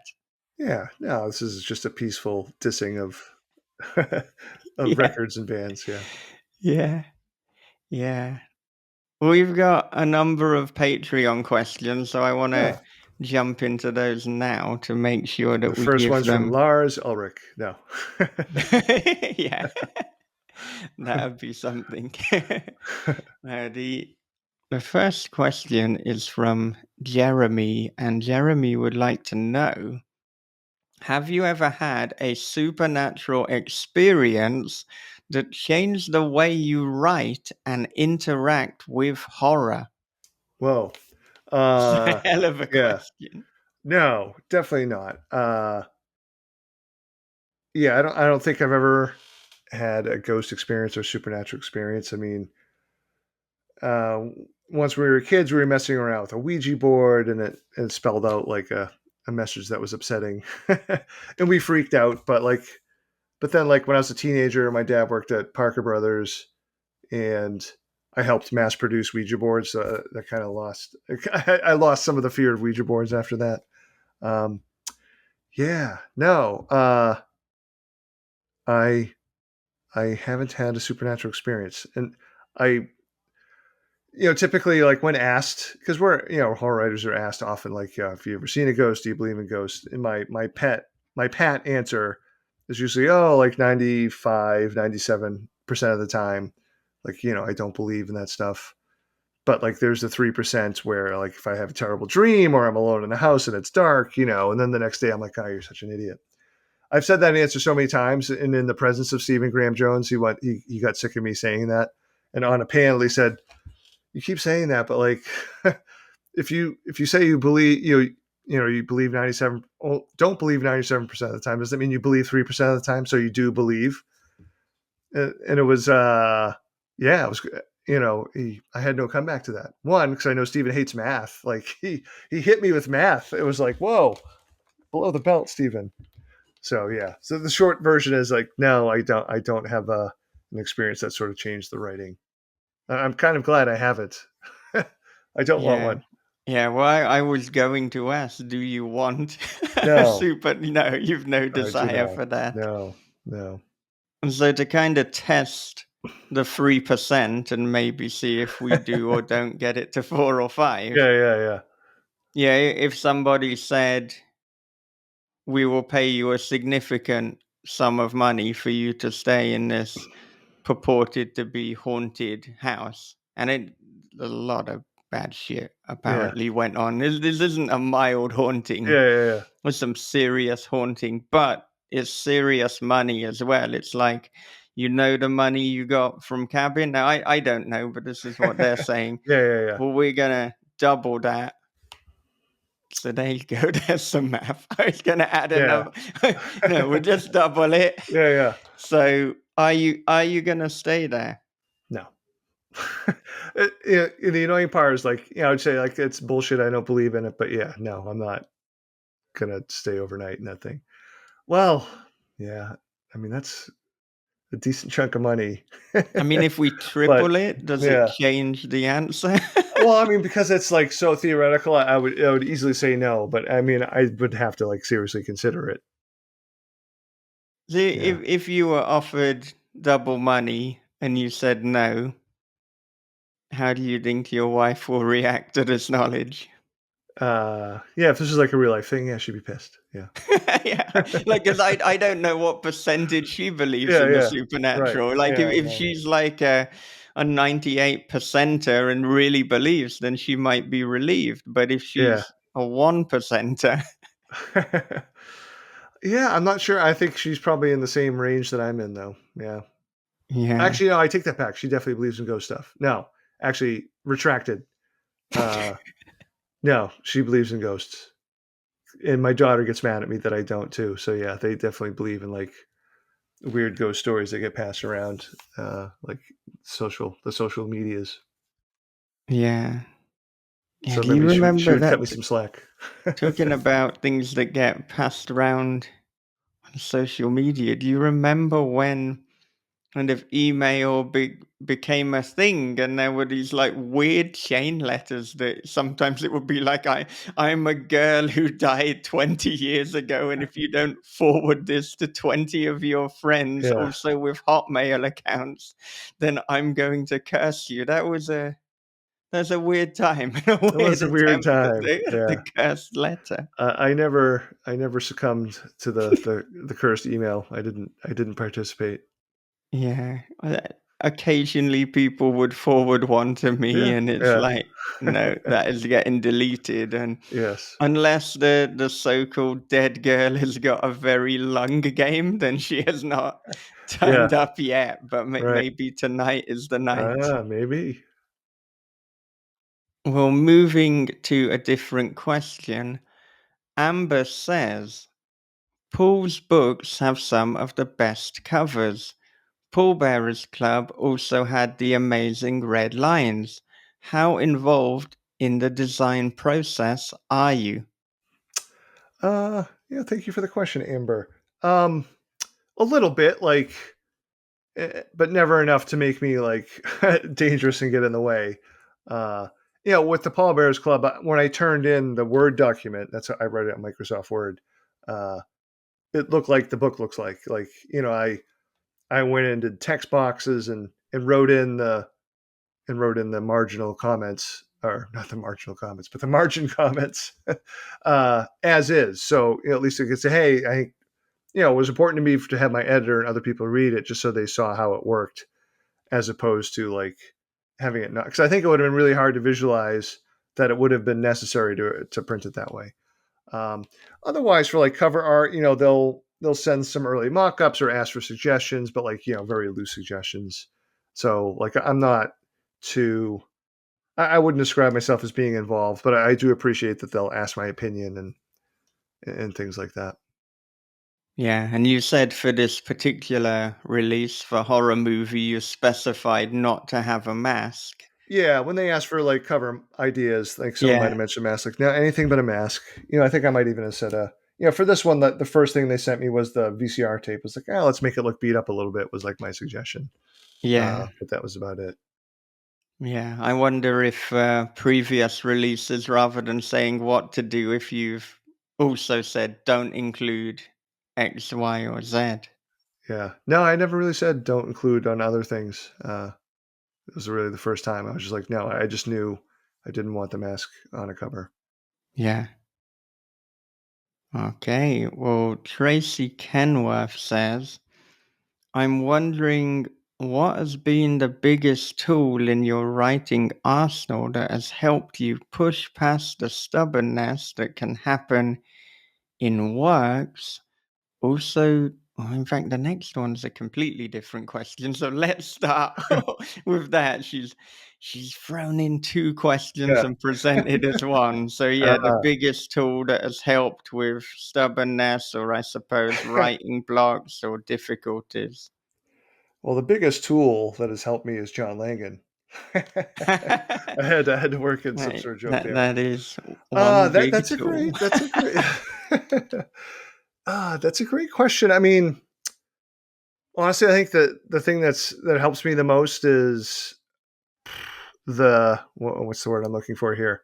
Um, just consistently working, if that makes sense. Just the idea that especially once I get there are times I'll go days and sometimes weeks without writing, especially after like I finish a novel or just life sort of takes over.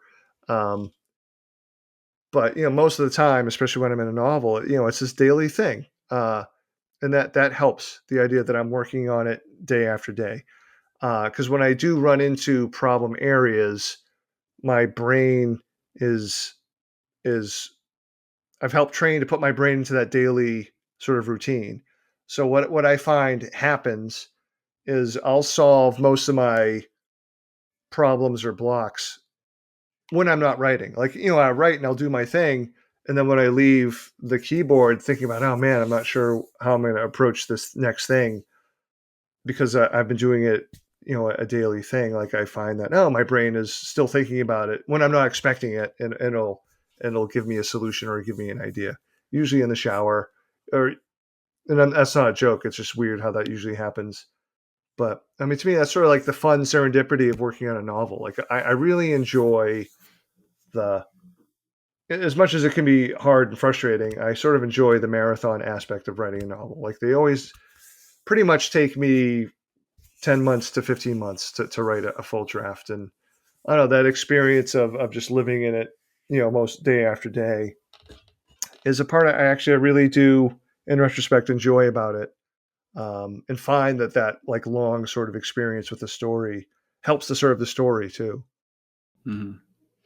There's something about embracing the mundane that releases those moments of Yeah. where am I going to go next? The shower, any type of menial tasks where you don't have to think and you can do it. Cutting the grass. Hmm. I've had eureka moments cutting the grass, which probably looks funny to neighbors watching me when I'm like, oh, Yeah. yeah. And then it's like, you pull out your phone and you're, typing and, so you don't forget it. That's the Right. key is, or you have some folder named something weird on your thing. You're just like, what the hell's that? There's Yeah. nothing in it, so weird deal, um, it's, I find that helps me out a lot too. It's just Yeah. embracing something mundane and, Absolutely. yeah, releases that information in your mind. It's already there. You just got to release it. Hmm. So I'm wondering, I mean, I know that before you said that you wrote 500 words a day. And I would imagine that when you were doing this full time for the year, that you probably increased that word count. And so there's going to be a few stages to Yeah. this. So if you did, I'm wondering, was there a fixed amount that you said that you would do per day? Then coming out of the year, have you revised now as a teacher how many you're doing per day, or have you reverted back to your 500? And then linked in with that, because rather than having, this 500 word limit, did you find that it was harder sometimes to sustain writing because you had so much more time to be doing with it on a day-to-day basis? So I did, and I've this has happened to me at other points in my life as well. But I certainly did find that I was writing more when I had no teaching. So, but what would happen though if like I had a day where it was like 1,000 words, the next day it was usually less because I had to go back to 1,000 and mess around with it. Um, but yeah, there's no question. I mean, like writing and Bob was just talking about training your brain for to be able to work and sort of the mundane parts of your day. It's like the same thing. It's like it's a muscle. Like so, I was using it more, so I was writing more. But at the same time, it was a little bit frustrating. But I took some solace. Like I know that Joe Lansdale, who's been a lifelong writer and so prolific. He talks about like he can only write for 3 hours. Like that's his limit, and he knows anything beyond that is going to be counterproductive. Um, for me, it's probably more like 2 hours. Sometimes I would go over it. But I mean, I think that just came from like my writing life for 20 plus years was, I had school. I could only get in like an hour, hour and a half, too, if I was super lucky a day. So I don't know. I found myself just getting like tired. It's like, oh, I got to the the 2 hour mark. But then I would have to go take a walk, eat lunch, and take at least take some breaks, a big break after that. But I would find that sometimes I would go back in the afternoon and maybe edit or do a little bit more, or maybe work on something else, which is something I usually I typically can't do during the teaching year. Um, and I will notice like or I have noticed in the past few years, that 500 word thing really doesn't fit me anymore. Like I've noticed like at the beginning of a project, it's more like 200, 300 words. And then I build momentum as I go. Maybe by the end, I'm getting a lot more like 700, 800 word days. But like, just I use the 500 as a general uh, thing just to make me feel good. If I hit that, I'm like, okay, I got to 500 today. If I pass it, I feel great. If I don't hit it, I try not to beat myself up too much and just like, okay, well, get to it the next day if you can. Yeah, and have you found over the years that the amount of non-writing but writing related things that you have to do has increased? I Oh, mean, yeah. yeah, a hundredfold. Maybe not a hundredfold, but no, I found this year teaching, it's really getting harder and harder to do both. And it's more the demands of the writing side of things.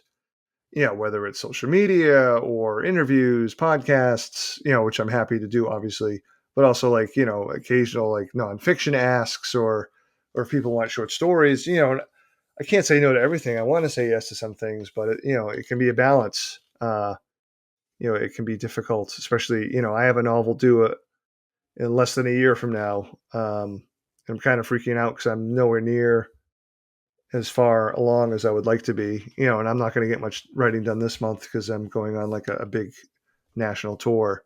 Um, so I don't know. It gets done. It always has. So hope that's sort of like my mantra. Like it'll get done somehow. We'll see.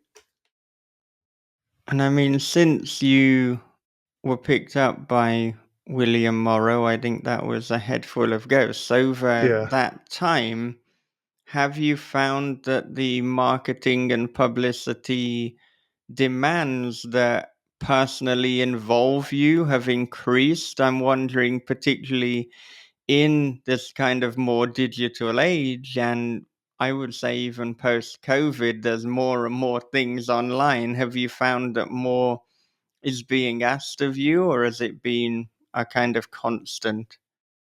Yeah, I mean, it goes in ebbs and flows. Obviously, when we get closer to a new novel coming out, obviously there's a lot of asks to do. But yeah, in general, I mean, it's sort of expected, and not just William Morrow, but as you pretty clearly see, most publishers expect the writer to be on social media. Um, and that's a huge time suck. It's hard. Uh, yeah, I don't know what this.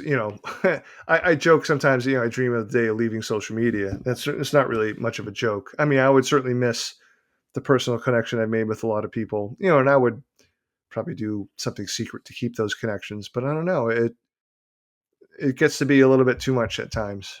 Uh, just for me, anyway.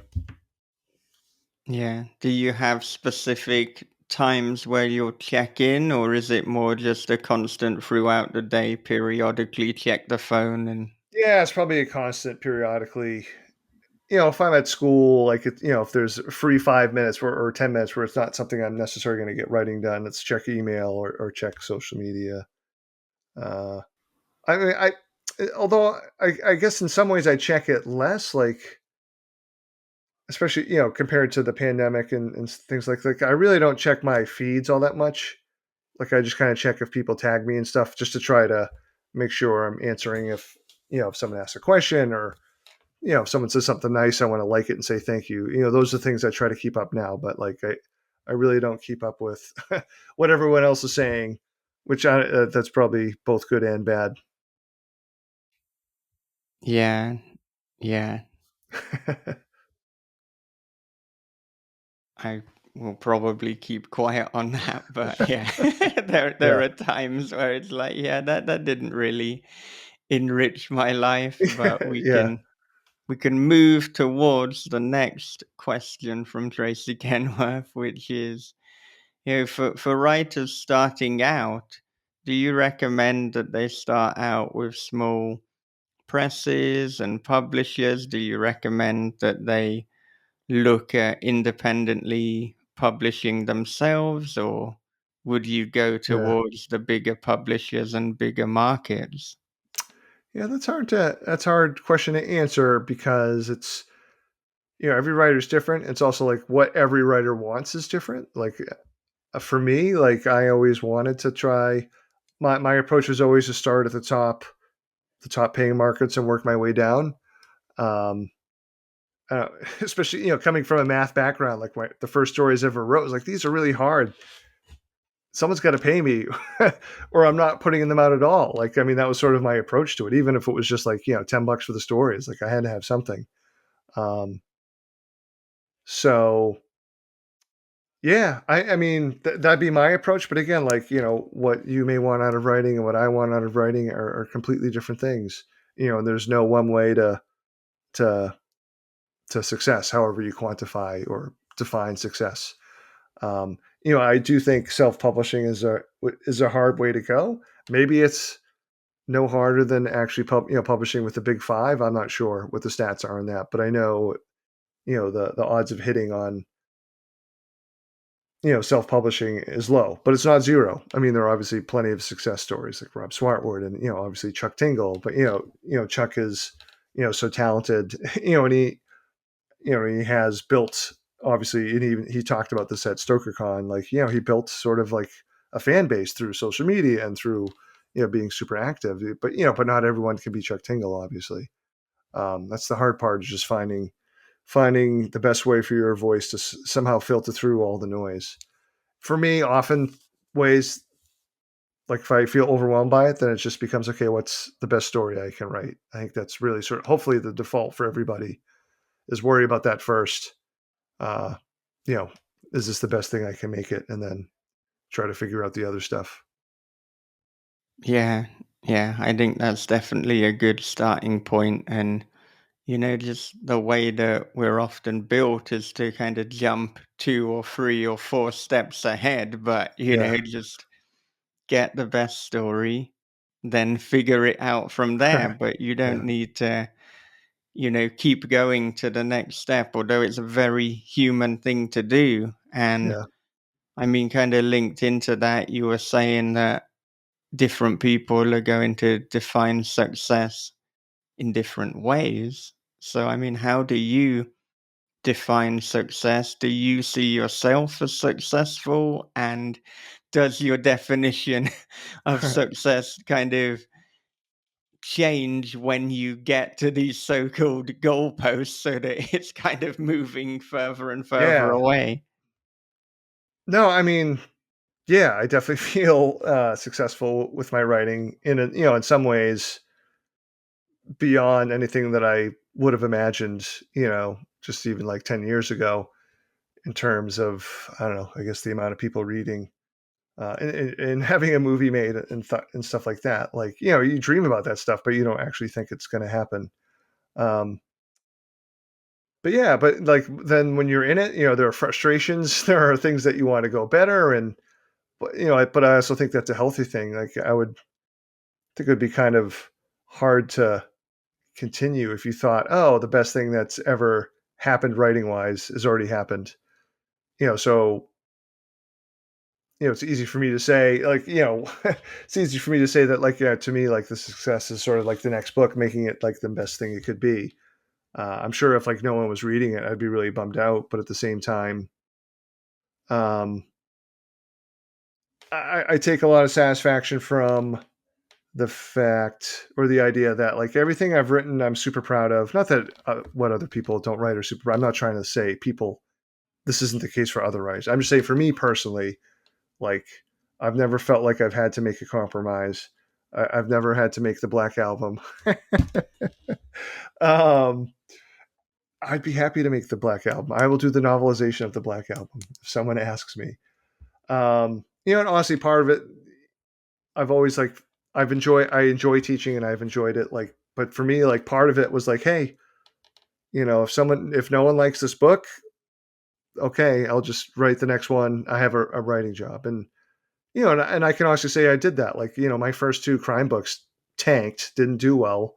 I was pissed about it and not happy about it, but at the same time, uh, after sort of licking my wounds for a little bit, like I did, I just put my head down and said, okay, I'm just going to try the next thing, and hopefully that works.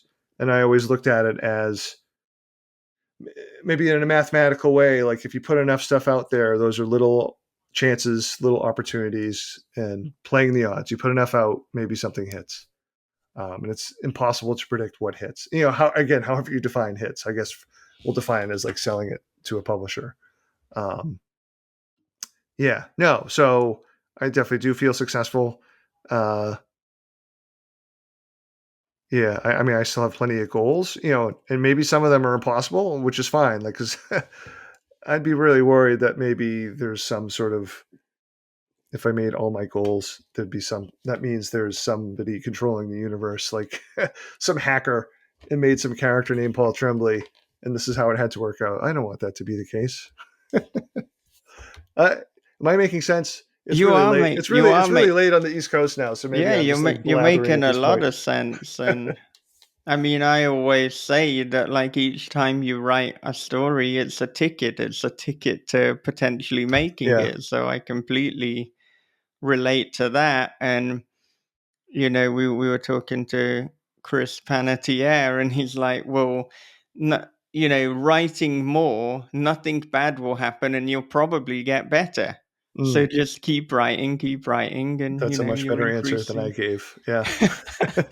I think your answer was Yeah. really good, and you got another dig at Metallica in there as well. It's a complete answer. The only Yeah. things missing were digs at Stephen Graham Jones and John Langan, but there's enough Yeah. Right. in the 2 episodes that I we've like Death recorded. Magnetic. There you Uh, go.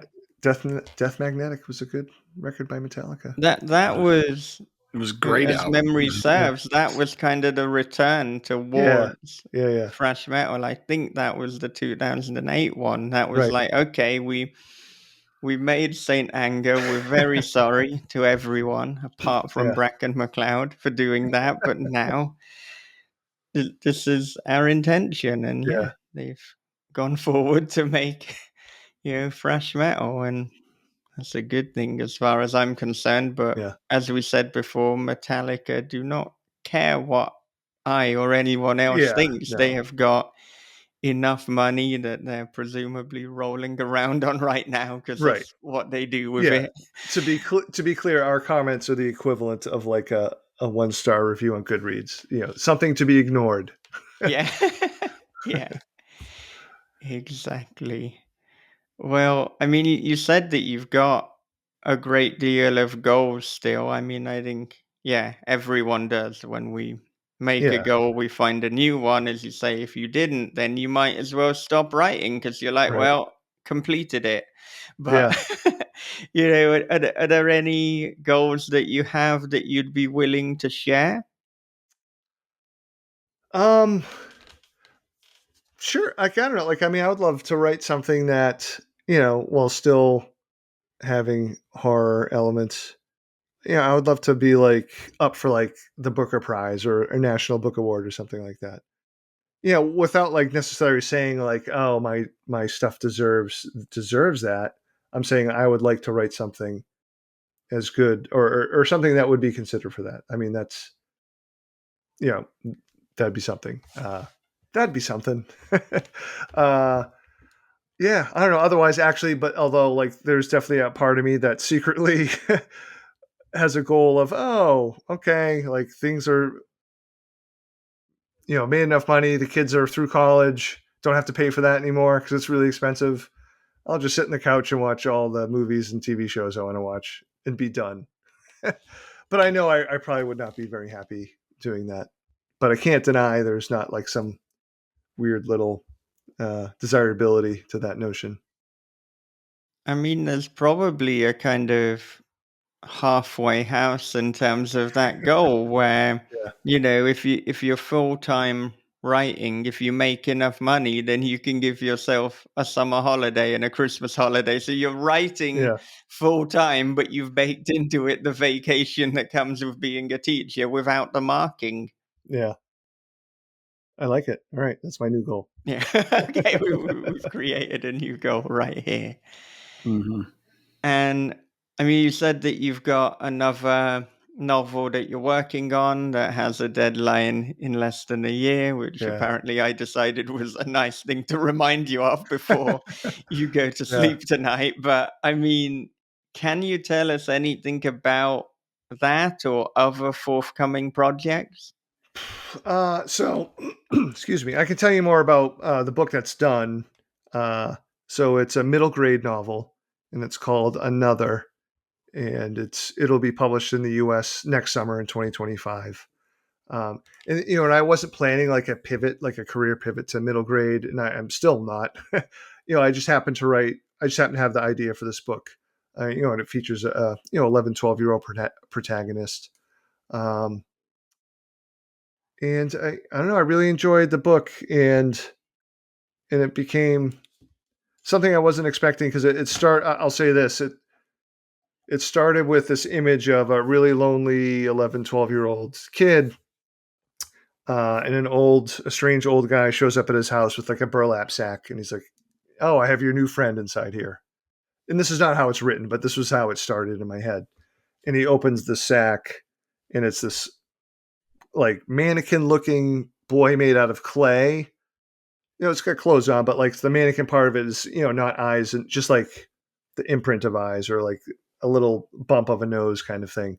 But it moves and or he moves, I should say, and it can sculpt a smile on its face.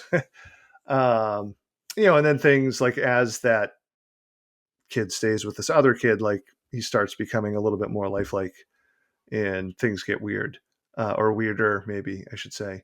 But when I was writing it, I didn't anticipate this. Um, I to make why is I needed a reason as to why this 11, 12-year-old was so lonely that he would sort of put up with this sort of like accept this somewhat realistically. I mean, there's other sort of reasons that it can happen this way, but like, so I was like, oh, I had to set this during not the start of the pandemic, but maybe a year and a half after the pandemic, where so this kid was feeling isolated, like his school was hybrid, because there was like an online bullying thing. So like I ended up like putting a lot of my emotion and experience of teaching, of 2 years of teaching during the pandemic, into this book. And it's probably not a secret that or to me now it makes sense. I hadn't thought of it until just now, but like, yeah, it makes sense that I wrote this during my sabbatical. Like one of the best things about the sabbatical was that I got to take a break from teaching after that really intense, scary period of time of teaching. So uh, I was pleased that this book in some ways is sort of like a way to honor sort of all the students and other teachers I taught with during that period of time, as well as being hopefully, and I think it is actually a really creepy book in a straightforward way. Like there's no ambiguity, there's no bummer Tremblay ending either, because they wouldn't let me do that to the kids. So anyway, that book is coming out in the U.S. next year. So yeah, and not quite ready to talk about like the adult novel. I'm sort of like clutching to the title of that book, but we'll see. Mm-hmm. And I mean, even though it is a middle grade novel, it certainly, from what you've described, sounds like it fits into the horror camp. Oh yeah, for sure. I mean, I felt like I had to make no concessions. I mean, there's not really any violence in the story, but the story didn't necessitate violence. Um, but so far the response from folks has been, yeah, this is damn creepy. Yeah, so no, I'm proud of it, and again beyond fortunate that my editor that we talked about earlier was able to help shepherd that book over to a middle grade editor, Rosemary, who's just unbelievable, and she approached the editing of the book very much like my editor did as well, like, and really helped me with the book. So yeah, I've been, again, just another example of me being extremely fortunate, or the universal mind hacking into it to make the Paul Tremblay avatar have another fortunate experience with the publisher. You choose. And so, I mean, is that going to be under your name, Paul Oh yeah, Tremblay? yeah. And I mean, have there been much discussion in terms of what you're going to do in terms of like the marketing and the positioning of that book? Are you trying to kind of get all Paul Tremblay fans aboard, or are you kind of Yeah. going in a different direction? And, No, you know, God, I hope my adult book fans read the book. yeah, I'm Yeah, gonna no, I read mean, it. So yeah, yeah. there's no. Um, I mean, we haven't gotten to the point of talking about the marketing, but I mean, it's just going to be different because it is a middle grade. Like the biggest thing is like we can't market directly to the target audience, right? You can't, which is good. Like we should not be trying to hard sell, to 11, 12-year old, kids or younger. Yeah. So, I mean, that part, I honestly don't know what it's going to look like. So yeah, we'll see. I wonder what is the word count on that, It because was 47,000 words. yeah, Yeah. And there are going to be illustrations, which I'm very excited about. Like yeah, 5 or 6, not like every page, but like, yeah. right. Yeah. Yeah. No, even at the point where you said burlap sack, it was like, oh, something creepy. Yeah. You never Mhm. innocuously introduce a burlap Burlap sack. sack, Something yes. is gonna go down. Yes. Yeah. Yeah. God, I love that Maybe I premise. can get a burlap sack company to help sponsor the book.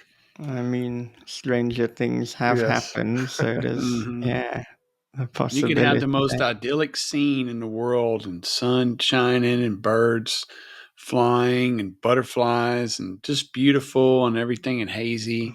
And there's a man carrying a burlap sack, and boy, Yeah. shit's about to go down. Absolutely. Yeah, I am ready for that. Mm-hmm. But apparently I've got to wait about a year, so Yeah. Yeah. I will Yeah. be ready. All right. Mm-hmm. Yeah. All right. Well, thank you so much for talking to us for the past 2 or so hours. This has, as always, Yeah. been an absolute delight. No, same. Mm-hmm. Thank you. No, it's good to It's good to talk to you and to see you guys now this time. Yeah. Yeah. Well, do you have any final thoughts for our listeners and indeed our viewers? Uh, I was going to try to make fun of John Langan again, but I won't. That's always a good note to end Yeah. on. Watch out for John. Every copy of Horror Movie comes with a tool, John Langan. No. No, just thank you. If people do pick up Horror Movie and read it, I hope they enjoy it. Yeah. Thanks for everything. Thanks for reading. Thanks for being horror people.